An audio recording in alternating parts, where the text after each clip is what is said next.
ಇನ್ನು ಬಿಜೆಪಿ ಅಭ್ಯರ್ಥಿಗಳಿಗೆ ಸರ್ಕಾರದ ವಿರುದ್ಧ ಬಳಸುವ ಅಸ್ತ್ರಗಳೇನಪ್ಪಾ ಅಂತಂದ್ರೆ ಬಹಳ ಒಂದು ಇಂಪಾರ್ಟೆಂಟ್ ಏನಂತಂದ್ರೆ ಈಗ ಬಿಜೆಪಿ ಕಾಂಗ್ರೆಸ್ ದಾವಣಗೆರೆ ಕ್ಷೇತ್ರ ತಮ್ಮ ವಶ ಆಗುತ್ತೆ ಅಂತ ಬಹಳ ಅಬ್ಬರದ ಪ್ರಚಾರ ಮಾಡ್ತಾ ಇದ್ರು. ಬಾಗಲಕೋಟೆ ಕ್ಷೇತ್ರ ಕೂಡ ತಮ್ಮ ವಶ ಮಾಡ್ಕೊಳ್ತೀವಿ ಅಂತ ಅಬ್ಬರದ ಪ್ರಚಾರ ಮಾಡ್ತಾ ಇದ್ರು. ಆದ್ರೆ ಕೆಲವೊಂದಿಷ್ಟು ಸಮಸ್ಯೆಗಳಿದಾವೆ.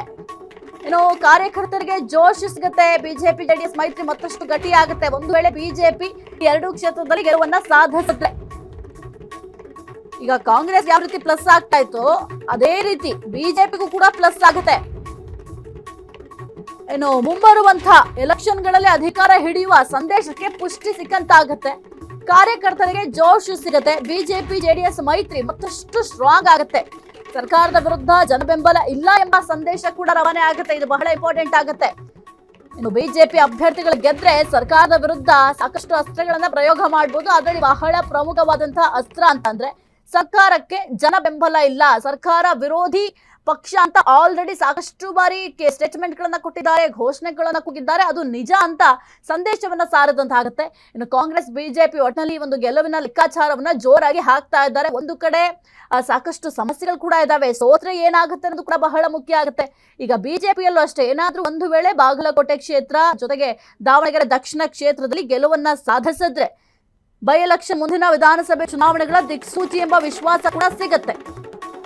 ಇನ್ನು ಬಿಜೆಪಿ ಪಕ್ಷದಲ್ಲಿ ನಾಯಕತ್ವ ಬದಲಾವಣೆ ಕೂಗು ಮುನ್ನೆಲೆಗೆ. ಪಕ್ಷದಲ್ಲಿ ಗೊಂದಲ ಇದೆ ಅನ್ನೋದು ಸ್ಪಷ್ಟೀಕರಣ. ಜೆಡಿಎಸ್ ಬಿಜೆಪಿಯ ಮೈತ್ರಿಯಲ್ಲಿ ಭಿನ್ನಮತ. ಈ ಬಾರಿಯೂ ಹಿಂದ ಮತಗಳನ್ನ ಪಡೆಯುವಲ್ಲಿ ಸಂಪೂರ್ಣ ವಿಫಲ ಆದಂತಾಗುತ್ತೆ. ಪ್ರಬಲ ನಾಯಕರು ಅನಿವಾರ್ಯ ಎಂಬ ಸಂದೇಶ ಪಕ್ಷದಲ್ಲಿದೆ. ಉತ್ತರ ಕರ್ನಾಟಕದಲ್ಲಿ ಬಿಜೆಪಿಗೆ ಹಿನ್ನಡೆಯೇ ದೊಡ್ಡ ಸವಾಲಾಗಿದೆ. ಇನ್ನು ಸಾಕಷ್ಟು ಸವಾಲುಗಳನ್ನು ಕೂಡ ಎದುರಿಸಬೇಕಾಗುತ್ತೆ. ಇನ್ನು ಅಭ್ಯರ್ಥಿಗಳು ಸೋಲಾದ್ರೆ ಬಹಳ ಸವಾಲುಗಳನ್ನ ಫೇಸ್ ಮಾಡಬೇಕಾಗುತ್ತೆ. ಜೊತೆಗೆ ಕಾಂಗ್ರೆಸ್ನ ಟೀಕೆಗಳನ್ನು ಕೂಡ ಫೇಸ್ ಮಾಡಬೇಕಾಗುತ್ತೆ. ಬಿಜೆಪಿ ಪಕ್ಷದಲ್ಲಿ ನಾಯಕತ್ವ ಬದಲಾವಣೆಯ ಕೂಗು ಮತ್ತೆ ಮುನ್ನೆಲೆಗೆ ಬರುತ್ತೆ. ಆಲ್ರೆಡಿ ನಾಯಕತ್ವ ಬದಲಾವಣೆ ಆಗಬೇಕು. BY ವಿಜಯೇಂದ್ರ ಅವರನ್ನ ಬದಲಾವಣೆ ಮಾಡಬೇಕು. ರಾಜ್ಯಾಧ್ಯಕ್ಷರಾಗಿ ಬೇರೆಯವ್ರನ್ನ ನೇಮಕ ಮಾಡಬೇಕು. ಹಿರಿಯ ನಾಯಕರಿದ್ದಾರೆ, ಹಿರಿಯ ನಾಯಕರಿಗೆ ಒಂದು ಅವಕಾಶ ಕೊಡಬೇಕು ಅಂತ ಪಕ್ಷದಲ್ಲಿ ಆಲ್ರೆಡಿ ಅಸಮಾಧಾನ ಇದೆ. ಜೊತೆಗೆ ಗೊಂದಲದ ವಾತಾವರಣ ಕೂಡ ಇದೆ.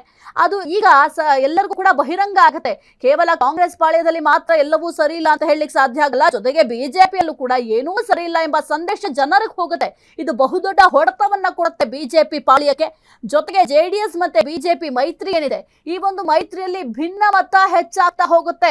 ಆಲ್ರೆಡಿ ಮುಂಬರುವಂತ ಅಂದ್ರೆ ದೇವೇಗೌಡರು ಮಾತನಾಡುವಂತ ಸಂದರ್ಭದಲ್ಲಿ ನಮ್ಮ ಮೈತ್ರಿ ಇದೇ ರೀತಿ ಮುಂದುವರಿಯುತ್ತೆ ಅಂತ ಹೇಳಿದ್ರು. ಅದಾದ ನಂತರ ಆ ಒಂದು ಸ್ಟೇಟ್ಮೆಂಟ್ ನಲ್ಲಿ ಸಾಕಷ್ಟು ಬದಲಾವಣೆಗಳಾಯ್ತು. ಕೇವಲ ಈಗ ವಿಧಾನಸಭೆ ಚುನಾವಣೆ ಆಗಿರಬಹುದು ಅಥವಾ DP ಎಲೆಕ್ಷನ್ ಆಗಿರಬಹುದು, ಆ ರೀತಿಯ ಎಲೆಕ್ಷನ್ ನಲ್ಲಿ ಮಾತ್ರ ನಾವು ಜಂಟಿಯಾಗಿ ಸ್ಪರ್ಧೆಯನ್ನು ಮಾಡ್ತೀವಿ. ಇನ್ನು ಸ್ಥಳೀಯ ಚುನಾವಣೆಗಳಲ್ಲಿ ನಾವು ಸ್ವತಂತ್ರವಾಗಿ ಸ್ಪರ್ಧೆ ಮಾಡ್ತೀವಿ ಎಂಬ ಸ್ಟೇಟ್ಮೆಂಟ್ ಗಳನ್ನು ಕೊಟ್ಟಿದ್ರು. ಅದಾದ ನಂತರ ಈಗ ಬಿಜೆಪಿ ಮತ್ತೆ ಜೆಡಿಎಸ್ ಮಾಡುವಂತಹ ಸಭೆಗಳಾಗಿರಬಹುದು ಅಥವಾ ಸಮಾರಂಭಗಳಾಗಿರಬಹುದು, ಬಿಜೆಪಿಯವರು ಆ ಒಂದು ಸಭೆಯನ್ನ ಮಾಡಿದ್ರೆ ಜೆಡಿಎಸ್ ನವರು ಭಾಗಿಯಾಗ್ತಾ ಇರಲಿಲ್ಲ, ಜೆಡಿಎಸ್ ಸಭೆಯಲ್ಲಿ ಬಿಜೆಪಿಯವರು ಭಾಗಿಯಾಗ್ತಾ ಇರಲಿಲ್ಲ. ಹಾಗಾಗಿ ಸಾಕಷ್ಟು ಒಂದು ಗೊಂದಲದ ವಾತಾವರಣ ಮತ್ತೆ ನಿರ್ಮಾಣ ಆಗುವ ಸಾಧ್ಯತೆಗಳಿದ್ದಾವೆ. ಕ್ಷಣ ಕ್ಷಣದ ಸುದ್ದಿಗಳಿಗಾಗಿ ಫ್ರೀಡಂ ಟಿವಿ ಸಬ್ಸ್ಕ್ರೈಬ್ ಮಾಡಿ, ಲೈಕ್ ಮಾಡಿ ಹಾಗೂ ಫಾಲೋ ಮಾಡಿ. ಹೊಸ ಸುದ್ದಿಗಳ ನೋಟಿಫಿಕೇಶನ್ಗಾಗಿ ಬೆಲ್ ಐಕಾನ್ ಮೇಲೆ ಕ್ಲಿಕ್ ಮಾಡಿ.